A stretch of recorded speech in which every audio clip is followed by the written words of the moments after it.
And we're recording. Okay.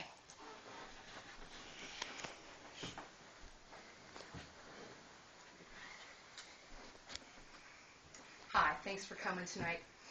Do you guys like movies, especially old movies called melodramas?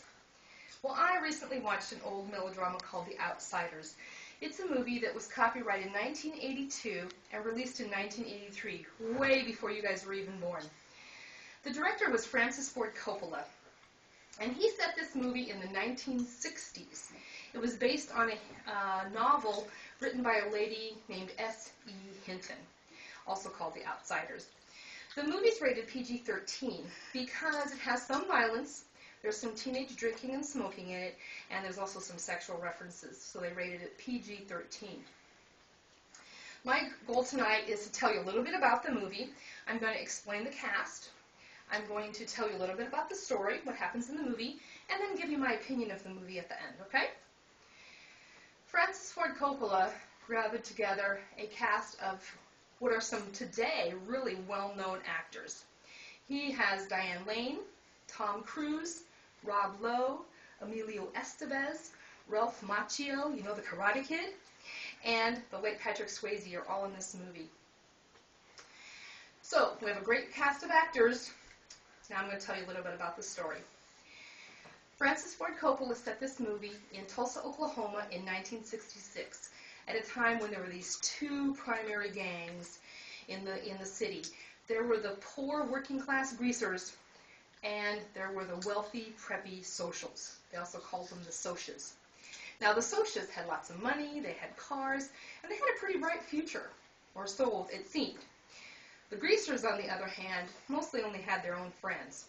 But they also had a dream, the dream of someday belonging to something better and bigger than just from being on their side of the tracks.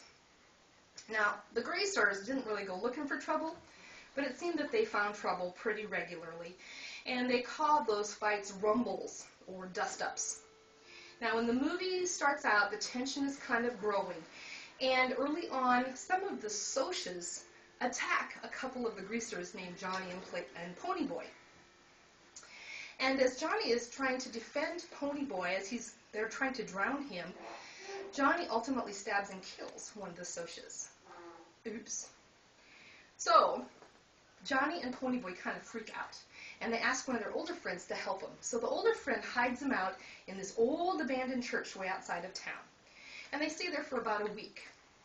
At the end of the week, they try to come back to town because they think they probably need to explain to the authorities that that death was really self-defense. But on their way back to town, they come across a fire in a church, and they help rescue the kids that are in that church building. So they become the heroes.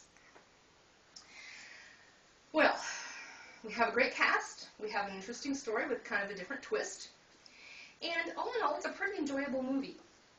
The story kind of bounces around, though, a little bit, and it's kind of erratic, but that keeps it from being maybe too predictable. So that's probably a good thing. Because this is a melodrama, there's some music in the show, and some of the music is rock music, actually, from the 1960s. So your songs from Elvis Presley, Jerry Lee Lewis, and Stevie Wonder. Also, because this is a melodrama, you'll see some things that feel like it's kind of they're overacting, maybe called melodramatic excess.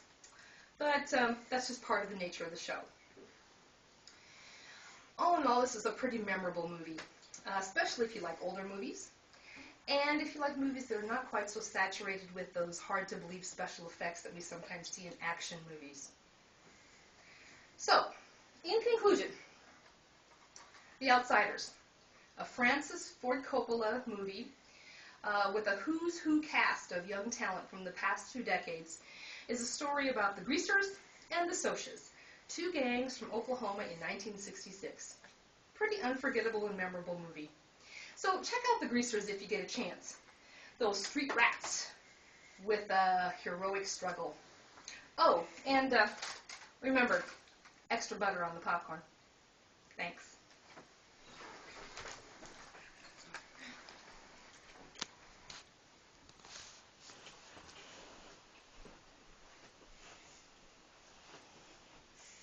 Thanks, guys.